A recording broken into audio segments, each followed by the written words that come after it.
Welcome to the Lowenstein-Sandler podcast series, the Women's Initiative Network, Real Talk.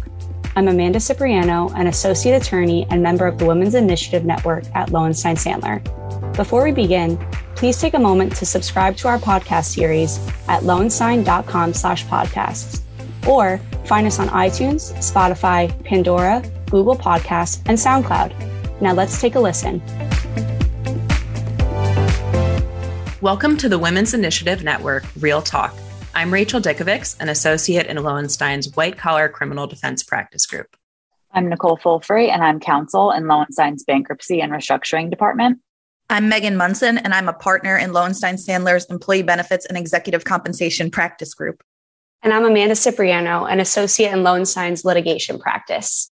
For this episode of Real Talk, we're focusing on issues related to pregnancy and how to handle them in a professional setting, ranging from disclosing a pregnancy to your boss to reintegrating after a leave. As a sensitivity warning to our listeners, our discussion is also going to touch on navigating issues beyond those that come with quote unquote normal pregnancies and maternity leaves. Up to 1 in 4 known pregnancies end in miscarriage, so it's virtually guaranteed that women you work with, probably a lot of them, have experienced some kind of pregnancy complication. But as a general matter, these losses and difficulties tend to be experienced in relative isolation. We're hoping that this will become less common over time and that women feel empowered and comfortable talking about these issues. As a result, we want to lead the way by discussing our own experiences. Each of us, except for our slightly younger colleague, Amanda, who's going to moderate the conversation today, has experienced pregnancy complications, miscarriage, infant loss, or some combination of all three. Our conversation today will come from our hearts as much as our heads. So I want to start off by saying that pregnancy and motherhood is a journey that's highly personal. We're going to be sharing our own personal views today based on our own personal experiences. We're not doing so to tell you necessarily what's right or what's wrong or how you should be feeling yourself, but we're doing so in hopes that our stories are relatable and can make others feel seen and validated. But I think it's so important that each woman realizes that she needs to do what's best for her and her family. And one of the reasons why we think this conversation is so important is because I think there are societal norms today, especially in the legal world, but I think this conversation is much broader. And I think those societal norms kind of tell us that sharing these types of issues or talking about pregnancy and issues related to motherhood is something that shouldn't be done in a professional setting. There's a limited number of women attorneys who are also moms who can act as strong mentors for younger women associates. And I think it's really important that we support each other and move forward in a way from how these issues have been traditionally treated. And I think that talking about these things and making it a little bit less taboo will help law firms retain women attorneys. And I think it'll also just contribute to a more positive work experience for women that makes them feel more supported and comfortable just going about their daily lives while they're experiencing these types of issues. So in prior episodes of our podcast, we've mentioned different programs that the Lowenstein Women's Initiative Network has put on for our female attorneys. And in that typical fashion, we thought it would be important to host a safe space discussion on pregnancy, miscarriage, and infant loss. We hosted this discussion last summer, and it arose from a result of some organic conversations between the Women's Initiative Network's members about how they've experienced some of these issues and how it's really become pretty common, although these women didn't always necessarily feel comfortable talking about those issues in a professional setting or disclosing it to their supervisors. And we really wanted to start to remove that stigma and share from the experiences that other women at the firm had, including what they've gone through, how they discussed it with their bosses, and just making it a really more commonplace topic so that we can learn from each other's experiences and feel comfortable navigating through those issues. As my colleagues mentioned, these type of complications and just dealing with pregnancy in general is so common, and you don't want to be experiencing it in isolation or feeling that you can't disclose to your boss that you need a day off because you've had a miscarriage and now you need to go and have a procedure, or you're just dealing with the emotional turmoil as a result. So that's kind of where we came about the idea of having the program. The goal of the conversation of our program was to bring into the mainstream discussion the issues that the women have experiences so that they knew they were not alone, and also learning from others and how to navigate it in a professional setting. Even for the women who have not yet entered their childbearing years, I heard the program was really powerful in terms of empowering women, making them feel comfortable to the extent that they do experience those issues at a later point in time, and simply just disclosing pregnancy to their supervisors. Anything personal related can be challenging and trying to navigate it through in a professional setting. And really the goal of that session and the feedback that we heard from many who attended is how helpful it was to hear from others. I agree with Megan. The program was so powerful, even for women who have never been pregnant or never want to become pregnant. I think the message across the board was that this was an important conversation. And it was really incredible to see the women that you look up to in the firm express these vulnerabilities. And so here, I would like to ask everyone to describe their own personal experiences to the extent comfortable. I can go first. This is Rachel, and I will start by saying this is the second time that we've recorded this episode. And part of the reason for that is because the first time we recorded it, I was doing what Amanda was doing, which was asking questions. But in the intervening months, my personal experiences have changed a little bit. I want to start by saying I recognize that a lot of people would not be comfortable talking about these things on a podcast or in their office. But I feel really strongly that the more we discuss these issues and set the example of these not being things that you have to experience alone or things that are inappropriate to discuss at work. I don't feel like any other health diagnoses or, significant traumatic events in your life or things that you would hide at work or from, your friends and family either. So I just wanted to provide that context before we each say a little bit more about our own experiences. So I was recently pregnant. I'm in my 4th year of practice. I'm in my early 30s, and it's, the right time in life for me. And I kind of had the perspective that, well, it's way less common for something to go wrong. And I kind of just assumed nothing would go wrong for me. I was not correct. So I had a miscarriage when I was a little less than 7 weeks. So it was very early. It's a challenging thing whenever you experience it.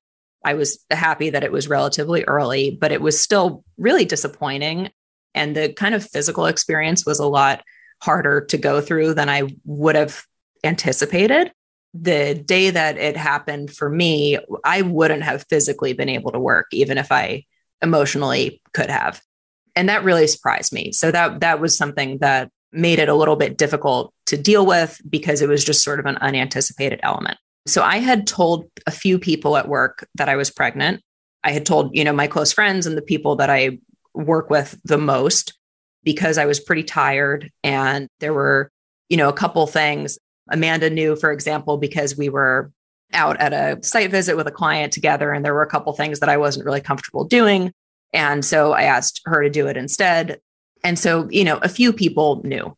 But I found that once I had the miscarriage, I told more people than who knew I was pregnant. First of all, because I only took like a day and a half off, which looking back, I actually wish I took a little bit more time.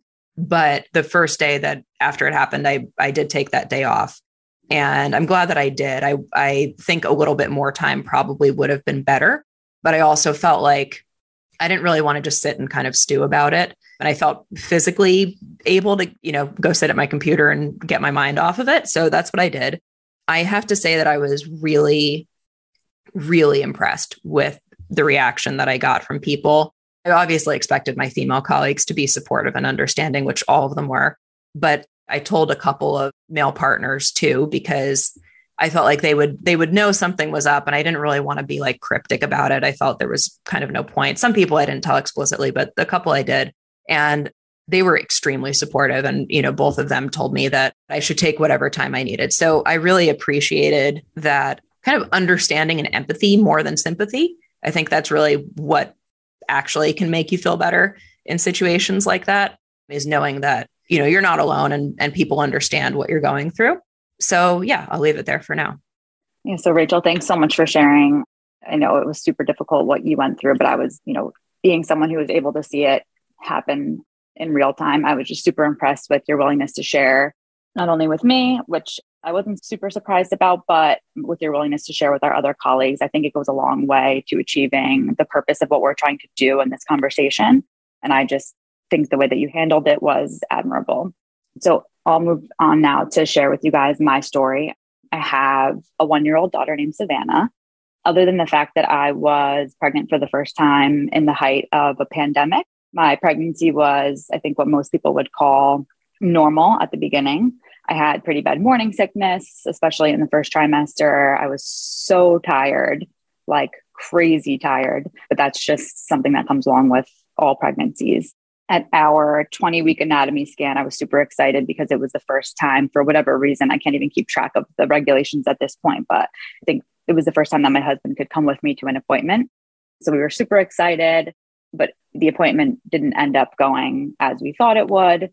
We were told that there was a pretty high likelihood that the baby had a heart defect of some sort. They couldn't tell what it was because she was too small at that point, but they were immediately referring me to a fetal cardiologist. And so that was really difficult news to receive. I was supposed to go back to work that day, but instead I had to, immediately drive over to a fetal cardiologist, which I was super grateful. They took me in quickly, but we still unfortunately weren't able to get immediate answers at that appointment.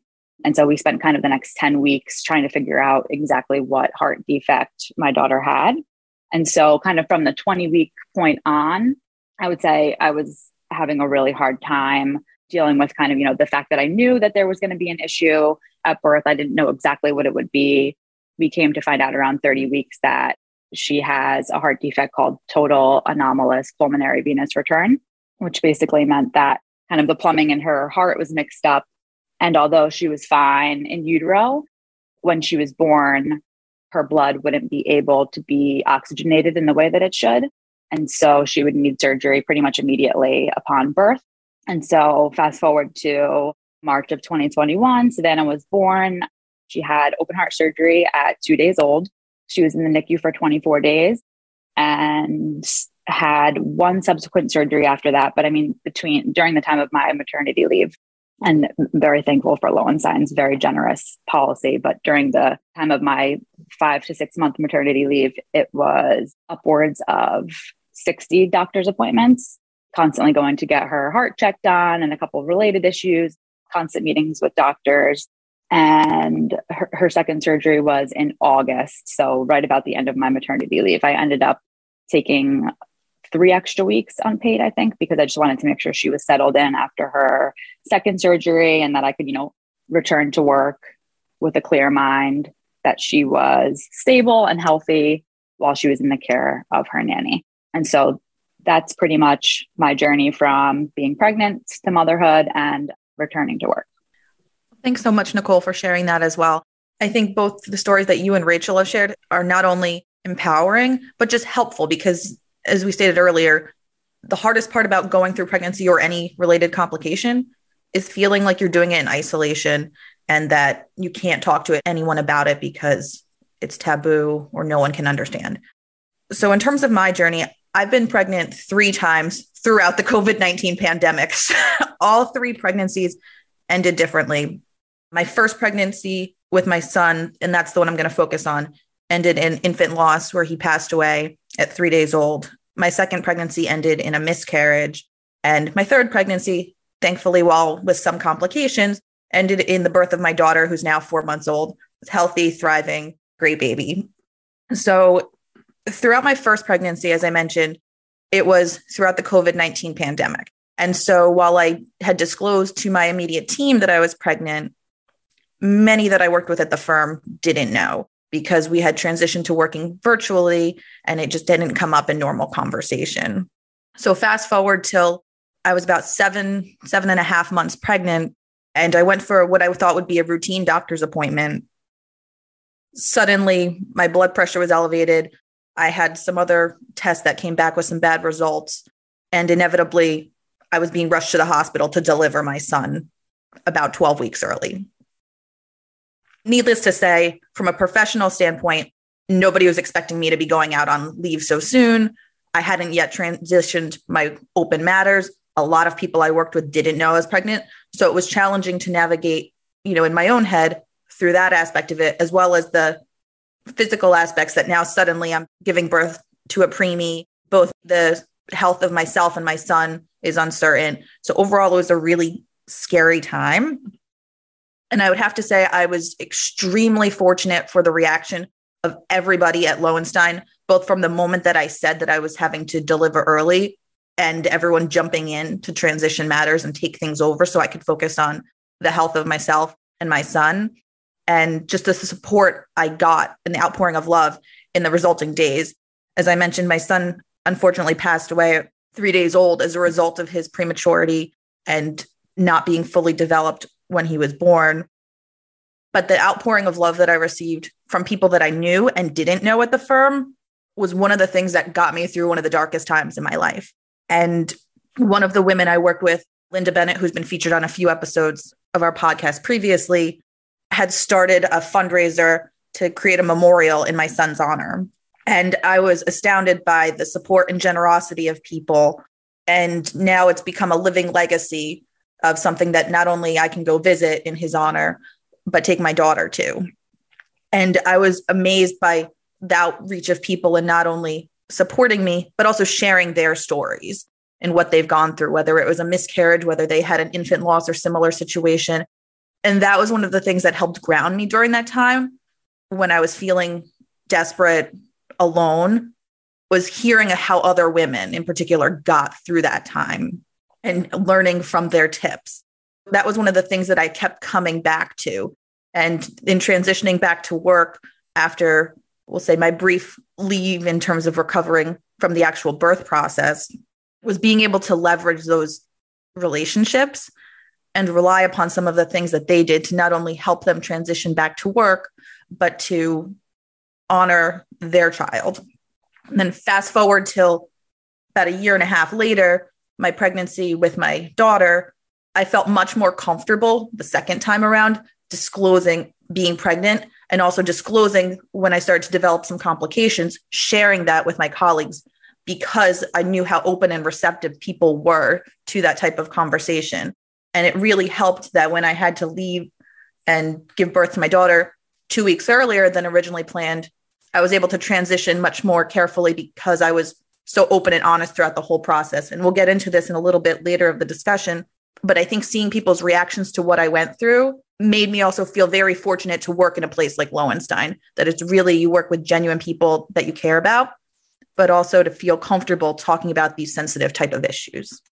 Thank you all for sharing those experiences. Like Megan said, it is really empowering to hear what people at your own firm have gone through, let alone the three of you who serve as mentors and role models to so many within this firm, including myself. It really, really is appreciated that you're able to have these stories and that we're able to talk about it, because I know that when it comes time for younger attorneys or for me to think about these things, there are people that I work with that I would feel comfortable talking to. And I think that's an opportunity that not a lot of people get. So thank you again for sharing your experiences with us. And now I want to ask some general questions. So to start, related to your work, how did you feel when you found out you were pregnant? So I'll start with this one, Amanda.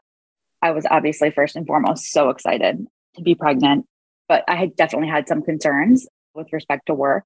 I had a lot of fears. I was thinking, I've never had a kid before. Can I handle both? Our jobs are really intense at times and require long hours. And being a mom is also a job that's intense and requires long hours. And so, I'm pretty good at handling nights with little sleep, but I think if there's, potentially two things vying for my sleep time, I was just nervous about how I would handle that and whether it would affect my performance at work. And basically, whether I could keep up. I was thinking, I don't know what it's like to be a mom. I don't know if I'm going to want to leave my baby. First of all, am I definitely going to want to come back to work? I think I'm going to want to come back to work. I've worked hard in my career to get here.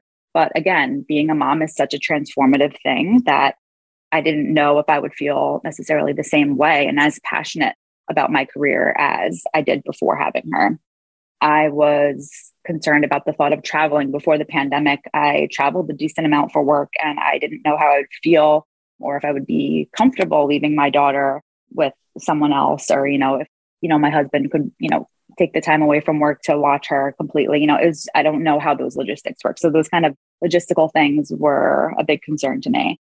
I was also nervous about the perception, both internally and externally. I was nervous that people would think, oh, she's pregnant now. She's, on mommy track. She's not interested in pursuing her career in the way that she was previously.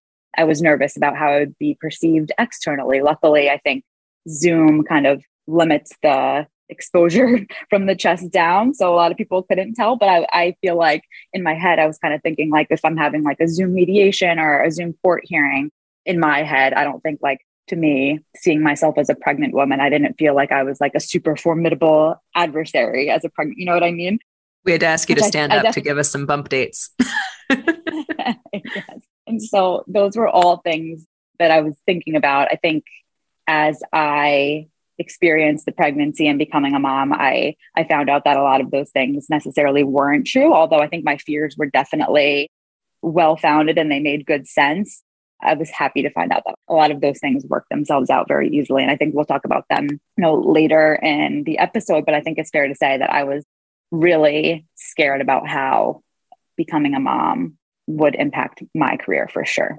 I echoed a lot of the things that Nicole said. I had a lot of the same fears and concerns in terms of being pregnant, how it was going to impact my career. In particular, at the timing of where I was in my career, I was also concerned on how it would impact my potential path for partnership, because starting out as an attorney and in particular, practicing the past few years at Lowenstein, making partner was one of my goals professionally. And I was concerned that the perception, both internally and externally, would be that I wasn't focused, that I wasn't cut out for that path, and that I wasn't going to be operating at the same professional level if I had a child, and how that would impact my career trajectory. I was very happy to find out that that was not an issue, as I found out that I made partner at the firm the day before I went out on maternity leave. So it feels very reassuring to not only have that confidence that I can still reach my career goals, but also that the perception of the people that I work with isn't that women who are quote unquote on mommy track or having children can't operate at the same level professionally. And so I think that in terms of prepping up and returning after leave really helped alleviate some of my concerns. But as Nicole said, you're going through a whole host of things emotionally, physically, and trying to navigate through something that you've never experienced before, being a mom, and how to do that while having another important full-time job. And for me, another thing that I was really nervous about was simply disclosing it to people, because I was concerned on what they were going to think, having that conversation, as it's just a little bit awkward and uncomfortable. And while my fears were unfounded, because having that conversation with my colleagues, everybody was over the moon. There was not anyone who was concerned about how it was going to impact me professionally. And they were really honestly happy. It's just something I think that women, more so than men, tend to have to experience and deal with, because we're so self-deprecating and focused on how something can be perceived by others. At what point did you start to disclose information, and what type of information about your pregnancies did you disclose to your colleagues? Did you find any benefits in making those disclosures? So I jumped the gun and I talked about this when I was giving my intro, but I'll say a little bit more about it because I think it's important, and especially from my perspective, one of the questions and topics here that I feel most close to. So some of my closest friends are people that I work with. And so as to a few people, I told them basically immediately, or literally immediately for a few people. So the benefits were substantial, I think, because in the first trimester, you probably feel physically the worst that you'll feel throughout your entire pregnancy, other than probably, your 9th month when you can't move anymore. But I felt like I was so tired and I couldn't put in the hours that I normally put in. I was going to bed at, 8:30 some nights, and when usually I'm still working at that time. So telling the people that I was working with closely and people who I'm close with as friends was helpful, because people were able to kind of pick up the slack for me a little bit. And it also just made me feel like it would be easier when I reached the point where I was going to have to start thinking about transitioning things to other people. And so I don't think I would do anything differently in that sense next time. I've thought about that a lot. Would I make the same decisions? And we'll talk more about that later. But generally I'd say yes, because I was able to get a lot of support from people. And my thought in telling people was, I will tell people early if they're people who I would want to tell if I miscarried. And that was always kind of my perspective on that. And I'm glad that I did that, because when I did have a negative outcome, I was able to get a lot of support quickly. And that really, really helped me be able to process it positively, I think. So I'll jump in. In terms of my first pregnancy, I waited until it was about 12 weeks to disclose anything to anybody. And that was really just my main boss and the partners in my practice group. As I mentioned before, because I was pregnant, once we went virtually, it didn't really come up in conversation naturally. So many other people at the firm didn't know I was pregnant. I think that's something I would have done differently. And I did in my subsequent pregnancies. In particular, with my daughter, I disclosed that I was pregnant to my primary boss when I was about 8 weeks, and virtually to anybody else if it came up naturally in conversation after I hit 12 weeks, because I wanted not only the transition plan to be smooth, but if I did need to take time off for doctor's appointments or for any other reason, I wanted people to be understanding. And I had seen from sharing with others how supportive everyone at the firm was. And so it made me feel much more comfortable and confident sharing that with my colleagues. I will mention in my second pregnancy, where I did have a miscarriage early on, I didn't disclose that to anybody at work. And I wish that I had, because this was prior to our miscarriage, infant loss, and pregnancy complication discussion. And I hadn't realized how common it was. And so I didn't personally know anybody else who had had miscarriage. And I would have benefited, I think, from hearing from other women's experience if I had felt comfortable sharing that early on. So for me, I was about 15 to 16 weeks pregnant when I told my department leader and a couple of the other attorneys that I work with. Similar to what Megan experienced, I was nervous to tell the people that I work with in fear that they would see me differently, but that ended up being, completely the wrong way for me to be feeling, because everyone that I told was so happy for me and they were super supportive and made me feel really comfortable with disclosing my pregnancy. I didn't really tell many people at the firm, other than my close friends, about the complications and Savannah's heart defect. I think at the time I was also processing everything, because like I said before, it took a while for us to actually figure out what her diagnosis was and what that would mean for me and for her. And so it was kind of hard to tell people what was going on when I didn't really know, all of the implications. I did, tell one of the other women at the firm, and it turned out that, she was pregnant as well. And she was also experiencing some complications with her pregnancy. And so my telling her actually opened up an open dialogue between me and her, which actually was extremely helpful to me and processing everything that was happening. And I feel like I had someone that I could come back to after appointments and tell her what happened, and she would tell me what happened at her appointments. And we were working on a couple of the same cases at the time. So we would cover for each other if, one of us had bad news at an appointment, which was so invaluable to me at the time, because, when you're going through something like that, it's just such a roller coaster of emotions. You're going to appointments all the time. Sometimes it's good news, sometimes it's bad news. You never know what it's going to be. And you can't really plan your work schedule around potentially getting bad news at an appointment. And so that relationship was just so important to me and helpful for my mental health at the time. Near the end of my pregnancy, I did disclose very generally to some of the people in my department that I was having some complications with the pregnancy. And it was more so just to let them know why, I was a little bit more unavailable than usual, or I might have to say that I couldn't schedule meetings at a particular time because I was going into the city at that point 2 to 3 times a week for monitoring and different appointments. And so those changes in my schedule, it was, with those changes in my schedule, it was just easier to let people know that, this was the reason why my schedule was a little bit difficult. And so that they could be a little bit more understanding with me, which they absolutely were. And I'm so thankful for that. But I think that when I did disclose those things, I was just so lucky to get the support that I did. Did you run into any issues with people at work respecting your boundaries or making any unhelpful or inappropriate comments? So I'll start with that. In terms of people respecting my boundaries, I think everyone at the firm did a really good job. As I mentioned, towards the end of my pregnancy, I started to kind of blanketly disclose, as Nicole did, that I was pregnant, that I was expecting around a particular date, but also to let people know in terms of staffing me on new matters and that there was a possibility I may need to go out on leave early just due to my prior complications. And so people were really receptive of understanding that, I'm happy to take this on, but I may have to transition it to other people.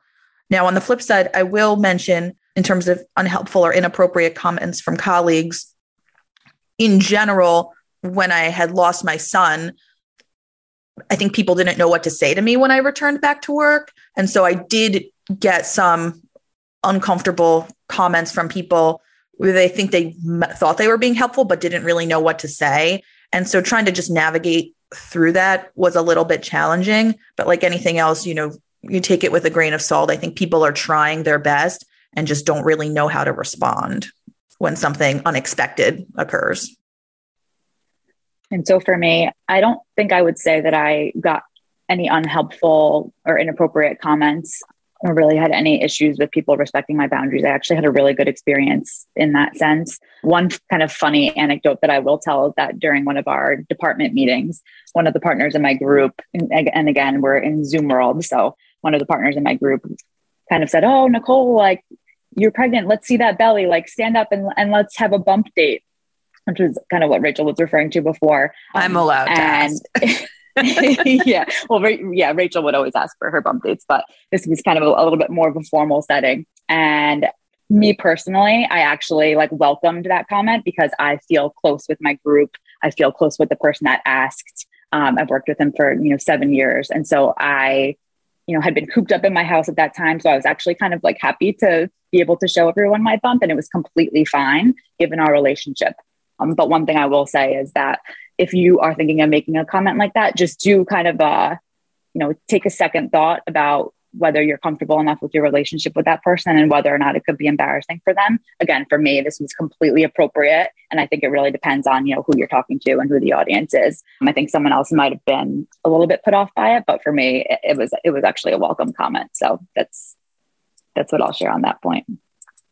Do you think that there's a right time to be pregnant, especially in the legal field where you have class years and then you move to counsel or to partner? Do you think there's a time that works best? Because as you were saying, Nicole, you worked with this partner for 7 years beforehand. Do you think that it matters? So this is definitely a super personal decision. And I think anyone who's thinking about making the decision should do so based purely on what you and your partner think is right. I would not base your decision on when to have kids on your career. That being said, and that was very important advice that was given to me and that I try my best to follow and to give to anyone who asks the question.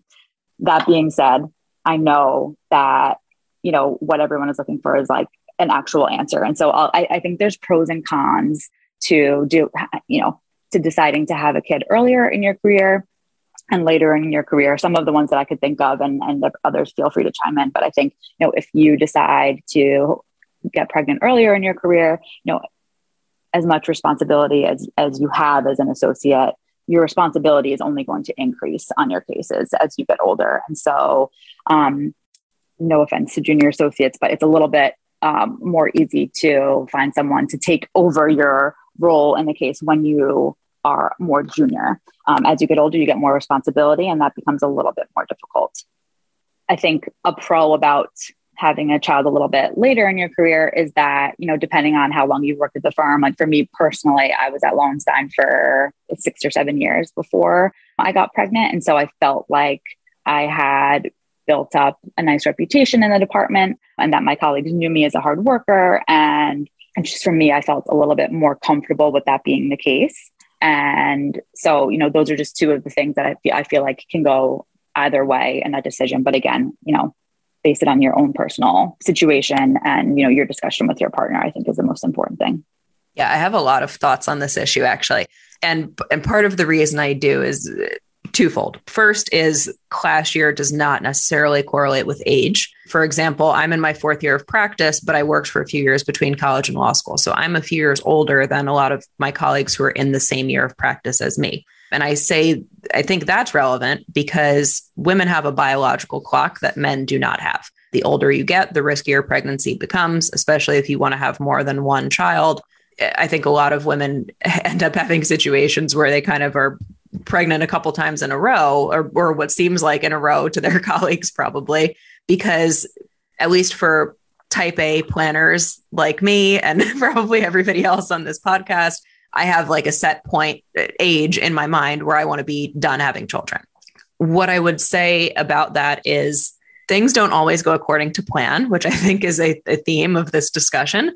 So I would consider that when you're thinking about what the right time is. Things may not happen immediately, or they may just not go to plan immediately. You don't have control over the timing of these things as much as you may want to. That's been something that's challenging for me to accept in this entire process, is how much control you don't have.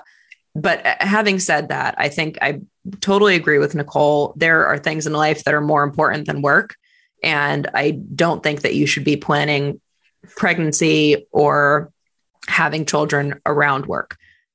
That being said, it is challenging, whatever your seniority, but I think for different reasons. So I think if you were very junior, it could be challenging in a sense that I'd be a little more worried about people's perceptions of taking a long leave if I were in my 1st or 2nd year, for example. Whereas now, having been at the firm for a few years and feeling like I have a good relationship with my colleagues, people know my work product, I wouldn't think twice about taking the full leave. So I think, but like Nicole said, it can be harder to transition your work the more senior you are. So there's considerations whenever you decide to start that part of your life. Obviously, it also completely depends on where you are in your personal life. You may be at an age where you feel like you're ready, but you are not, in a relationship you want to be in, or what have you. It's definitely something that you want to plan down to every detail, but is not always going to go according to plan. So I think whenever you feel like it's the right time for you, it will work at work. Thanks for joining us for this episode of the Women's Initiative Network Real Talk. Please be on the lookout for part 2 of this discussion on navigating pregnancy, miscarriages, and returning to work, where we'll focus on the importance of maternity leave and some tips for reengaging after coming back from leave. Thank you for listening to today's episode. Please subscribe to our podcast series at lowenstein.com/podcasts, or find us on iTunes, Spotify, Pandora, Google Podcasts, and SoundCloud. Lowenstein Sandler podcast series is presented by Lowenstein Sandler and cannot be copied or rebroadcast without consent. The information provided is intended for a general audience. It is not legal advice or a substitute for the advice of counsel. Prior results do not guarantee a similar outcome. The content reflects the personal views and opinions of the participants. No attorney-client relationship is being created by this podcast, and all rights are reserved.